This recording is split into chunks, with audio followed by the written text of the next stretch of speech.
నమస్తే. నమస్తే అండి. ఒక పక్క టీడీపీ మహానాడు జరుగుతుంది.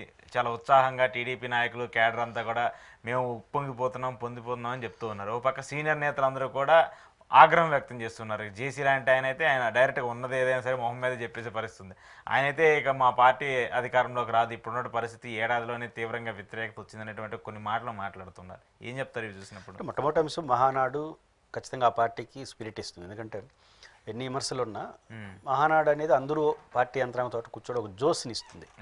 దాంట్లో సందేహం లేదు. తెలుగుదేశం పార్టీ మొదటి నుంచి కూడా ఒక పద్ధతి ప్రకారం చేసుకుంటుంది. ఆ రకంగా కడప మహానాడు కూడా ఆ పార్టీకి జోస్ ఇస్తుంది.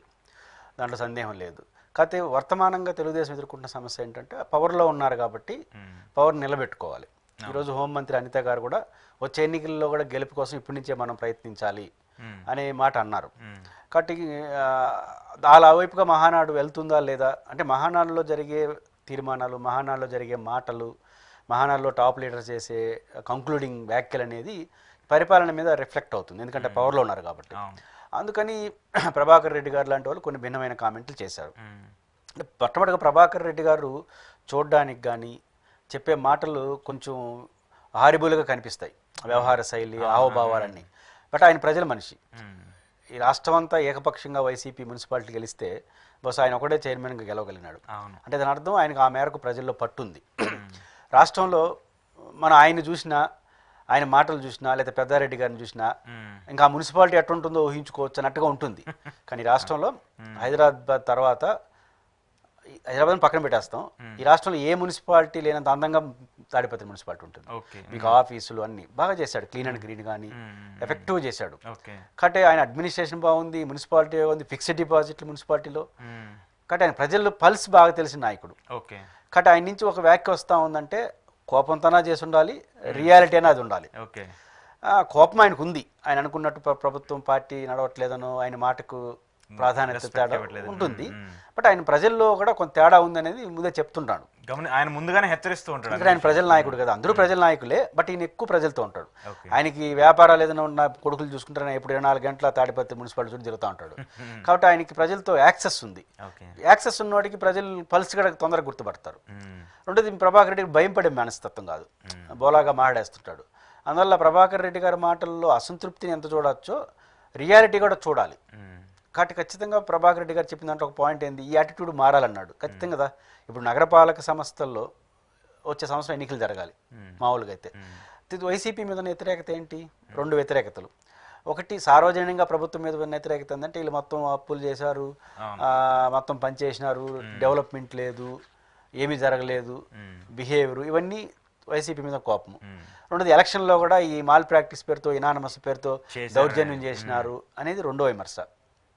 కానీ ఇప్పుడు తెలుగుదేశం పార్టీ ఆ కారణంగా ఆ పార్టీకి వ్యతిరేకంగా ఓటేసినప్పుడు అదే పనులు మనం భిన్నంగా చేయకపోతే మనకు వ్యతిరేకంగా ఓటేస్తారు కదా.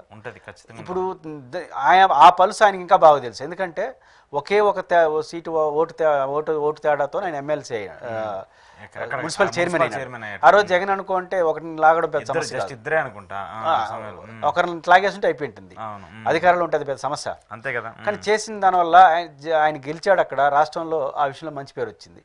ఇప్పుడు వీళ్ళు ఏం చేస్తున్నారు, మున్సిపాలిటీలు, నగర మేయర్లు, చైర్మన్లు అందరిలో మొత్తం వాళ్ళు ఒక్క చోట గెలవపోయినా కూడా లాగేసి గెలుస్తున్నారు. ఇప్పుడు నేను తిరుపతి మున్సిపాలిటీలో ఒకే ఒక కార్పొరేటర్ తెలుగుదేశం, ఆయన డిప్యూటీ మేయర్ అయిపోయాడు మొన్న వైసీపీ మీద.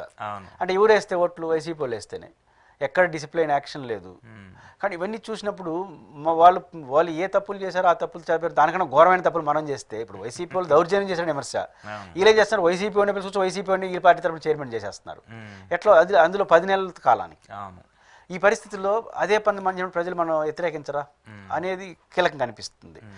రెండోది ఈ బిహేవియర్, ఇప్పుడు డెవలప్మెంట్, వాళ్ళు అట్లా ఉన్నారు, మనం ఇట్లా ఉండాలి, భిన్నంగా ఉండాలనే ఉండాలి కదా. అందువల్ల ప్రభాకర్ రెడ్డి గారి హెచ్చరికల్ని అనాలిసిస్ని ఆయన కోపాలకు మాత్రమే పరిమితం కాకుండా సమ్ రియాలిటీ గార్డ్ తీసుకొని తెలుగుదేశం పార్టీ అలర్ట్ అయితే ఆ పార్టీకి మంచిది, రాష్ట్రానికి కూడా మంచిది. పవర్లో ఉన్నారు కాబట్టి ప్రభాకర్ రెడ్డి గారి మాటల్ని అలర్ట్గా తీసుకోవాలి, ఒక సలహా తీసుకోవాలి. తీసుకుంటే ఖచ్చితంగా తెలుగుదేశానికి మంచిది.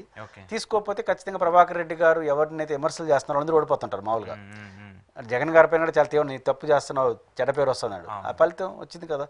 కాబట్టి ప్రభాకర్ రెడ్డి గారు లాంటి మాటలు పాజిటివ్గా తీసుకొని కరెక్షన్ చేసుకున్న దాంట్లో కరెక్షన్ చేసుకుని అదే కరెక్షన్ చేసుకోకపోతే ఏదో ఆయన కోపం ఉంది కాబట్టి అరిచేసినాడు ఆయన అంతే కాబట్టి అరిచినాడు అన్నారనుకోండి దాని ఫలితం వాళ్ళు అనిపిస్తారు.